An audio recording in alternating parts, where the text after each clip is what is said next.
Hello student, कैसा हो सभी। स्टूडेंट उम्मीद करता हूं आप अच्छे होंगे और स्वस्थ होंगे। स्टूडेंट आज के वीडियो में हम बात करने वाले हैं आप सभी से विटामिन्स के बारे में। जी स्टूडेंट, यह विटामिन्स का एक प्रॉपर डेडिकेटेड वीडियो है। इस वीडियो को देखने के बाद आप सभी के एग्जामिनेशन में इतना अगर आप सभी पढ़ लेंगे ना, तो इससे अलग से आपको कोई अनदर चीजें पढ़ने की जरूरत नहीं पड़ेगी। ठीक है, कोई सा भी डी फार्मा का एग्जाम हो या कोई सा भी विटामिन से रिलेटेड कितना भी बड़ा चैप्टर क्यों ना आ जाए या बड़ा एग्जाम क्यों ना आ जाए, बस इतनी चीज अगर आप लोग पढ़ लेते हैं ना, तो आपको विटामिन से कोई भी यहाँ पे आपको डाउट नहीं रहने वाला है और इससे अनदर क्वेश्चन ज्यादातर पूछता भी नहीं है। ठीक है, तो सबसे पहले आप सभी को हम शुरू करते हैं। यहाँ पे आप समझिए, सबसे पहले हमारे शरीर में विटामिन की मात्रा कितनी होती है। बहुत ही नॉर्मल होती है, बहुत ही कम होती है ना। लेकिन अगर यह हमारे विटामिन अगर हमारे शरीर में ना हो तो बहुत सारी दिक्कतों का सामना करना पड़ सकता है हमारे शरीर को। तो सबसे पहले समझिए, जो ये विटामिन होते हैं ये क्या होते हैं, ऑर्गेनिक कंपाउंड होते हैं। ठीक है, इसमें सबसे मेनली यह क्या होते हैं, शरीर के ग्रोथ करने के लिए इंपॉर्टेंट होते हैं। ठीक है, इसमें सारी चीजें इंपॉर्टेंट के बारे में बात की जा रही है।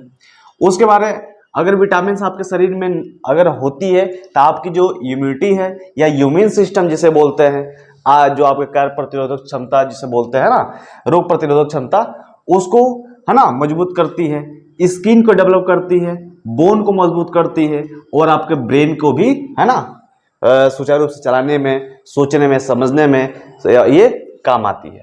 अब समझिए यह क्या होती है, हमारे शरीर में सबसे कम मात्रा में यह हमारे शरीर में पाई जाती है विटामिन। ठीक है, अब सबसे मोस्ट इंपॉर्टेंट आपसे क्वेश्चन पूछा जाता है कि कितने टाइप्स के होते हैं। ठीक है, विटामिन। सबसे पहले समझिए विटामिन कितने टाइप्स के होते हैं भैया, दो टाइप्स के होते हैं। कौन कौन से, पहला आपका फैट सोल्यूबल विटामिन, यानी जो वसा में जो एब्जॉर्ब हो जाए, घुल जाए, है ना, वो आपके फैट सोल्यूबल होता है। दूसरा होता है वाटर सोल्यूबल विटामिन, जो कि जल में घुलनशील हो जाए, है ना। अब यहाँ पे सबसे मोस्ट इंपॉर्टेंट आप सभी को समझना है कि आपके फैट सोल्यूबल विटामिन कौन कौन से होते हैं, है ना। ये एग्जामिनेशन पूछता है कि आपको बताइए कि फैट सोल्यूबल विटामिन कौन से हैं। चार ऑप्शन दे देगा, विटामिन ए, विटामिन बी, ऐसे करके, है ना, आपको वहां पे बताना होगा। सबसे पहले समझिए कि विटामिन ए, विटामिन डी और विटामिन ई और विटामिन के, यानी लगभग आपके चार, है ना, जो विटामिन होते हैं, कौन से होते हैं, फैट सोल्यूबल, है ना, होते हैं। इसमें क्या होता है, यह शरीर में स्टोर हो जाते हैं। स्टोर का मतलब आपको शरीर में स्टोर हो जाएंगे, जब आपको आवश्यकता पड़ेगी तब ये काम करेंगे, है ना। स्टोर का मतलब ये होगा। ठीक है, आप लोगों ने जाना चार होते हैं। वाटर सोल्यूबल कौन कौन से होते हैं भैया, मात्र दो होते हैं। ठीक है, कौन कौन से, बी कॉम्प्लेक्स और विटामिन सी।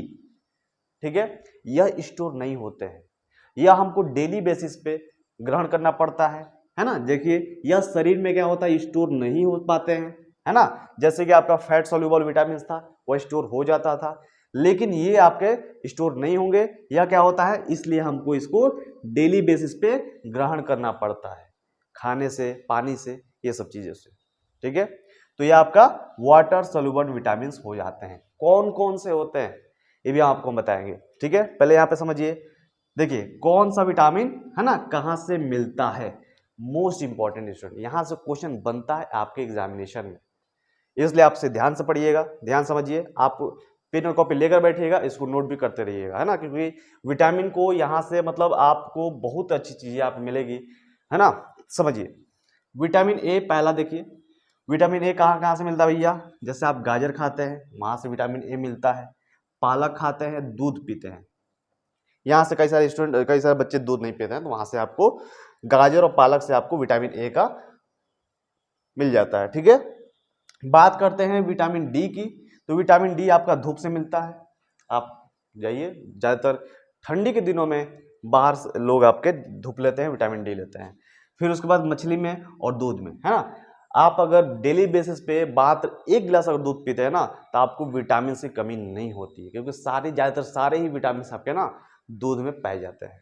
ठीक है, विटामिन ई की बात करें, है ना, तो बादाम से, हरी सब्जी से, है ना, आपके विटामिन ई की पूर्ति होती है। उसके बाद बात करते हैं चौथा विटामिन के बारे में, तो जो हरी पत्तेदार सब्जियां होती है जिसमें पत्ते हरे हरे होते हैं, जैसे साग का ले लीजिए, पालक का ले लीजिए, इसमें जो पत्तियां हरे हरे होते हैं ना, उससे आपको विटामिन के मिलता है।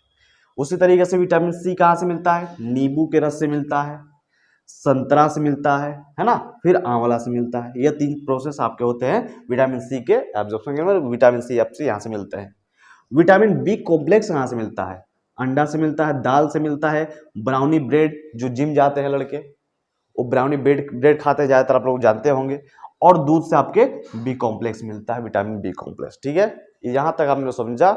पेन और कॉपी लेकर इसको नोट भी कर लीजिएगा। ठीक है, फिर अब बात करते हैं कि आखिर में विटामिन जो होते हैं इससे होने वाले कौन कौन से रोग होते हैं, इससे भी क्वेश्चन पूछता है।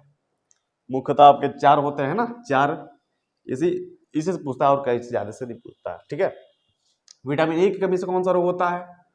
आप सभी छोटे क्लास में पढ़े होंगे, लेकिन क्या होता है छोटे क्लास में आप सभी ने पढ़ा होता है, याद किया रहता है, लेकिन बड़े आते ये लगता है कि बहुत छोटा चीज है, इसलिए आपके दिमाग से निकल जाता है, उड़ जाता है। ठीक है, देखिए विटामिन ए की कमी से कौन सा रोग होता है भैया? नाइट ब्लाइंडनेस होता है। अब नाइट ब्लाइंडनेस क्या होता है? आपको अंधेरे में नहीं दिखेगा, है ना, ये होता है। उसके बाद विटामिन डी की कमी से क्या होता है? बोन पेन होता है ना, हड्डियों में क्या होता है? दर्द होने लगेगा आपके, है ना। उसके बाद रिकेटस होता है। विटामिन, यहाँ ये क्वेश्चन बहुत पूछता है, ठीक है, कि किस विटामिन की कमी से रिकेटस रोग होता है, या विटामिन डी की कमी से कौन सा रोग होता है। तो आपको यहाँ पे ऑप्शन में दिया रहता है, आपको यहाँ पे टिक करना होता है। फिर विटामिन सी की कमी से स्कर्वी रोग होता है भैया, ये भी इंपॉर्टेंट है। ठीक है, फिर बात करते हैं विटामिन बी12 की कमी से क्या होता है? कमजोरी होती है, वीकनेस होता है, थकान होती है, और एनीमिया जैसी आपकी जो रोग होती है ना, जिसे विटामिन बी12 की कमी से होती है। इतनी सारी चीजें आप लोग को जानकारी होना बहुत ज्यादा जरूरी है ना, नॉर्मल रूप में भी। ये नहीं कि एग्जामिनेशन की तैयारी कर रहे हैं आप सभी तो उसमें आपको चाहिए, है ना। डी फार्मा फर्स्ट ईयर के लिए भी ये बहुत ज्यादा इंपॉर्टेंट है, ध्यान रखिएगा। अब इंपॉर्टेंट नोट जो कि आपको जानना चाहिए, पहला क्या कि विटामिन क्या होता है? नाम तो बहुत छोटा होता है, लेकिन भैया काम इसका बहुत बड़ा होता है। आपको शरीर को स्टेबल रखने में, प्रॉपर ग्रोथ करने में विटामिन का एक अहम रोल होता है ना। उसके बाद दूसरा, जो अपनी डाइट में जरूर शामिल करना चाहिए। अगर विटामिन अगर आप नहीं ले पा रहे हैं तो भैया बहुत बड़ी गलती कर रहे हैं आप। जब जैसे आपको 30 से उम्र हो जाएगी ना, 40 उम्र जाएगी, तब आपको समझ में आएगा। जब आपकी हड्डियां कमजोर होने लगेंगी, जल्दी जल्दी आपको डिजीज होने लगेंगे, है ना।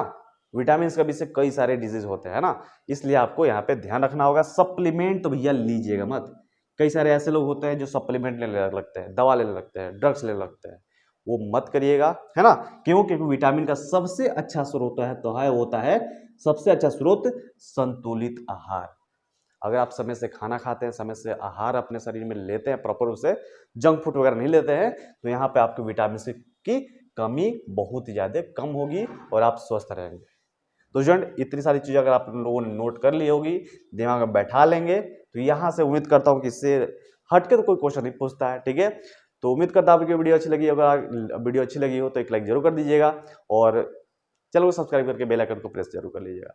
चलिए मिलता है आप सभी से अगले वीडियो में, तब तक अपना ख्याल रखिए। जय हिंद, जय भारत।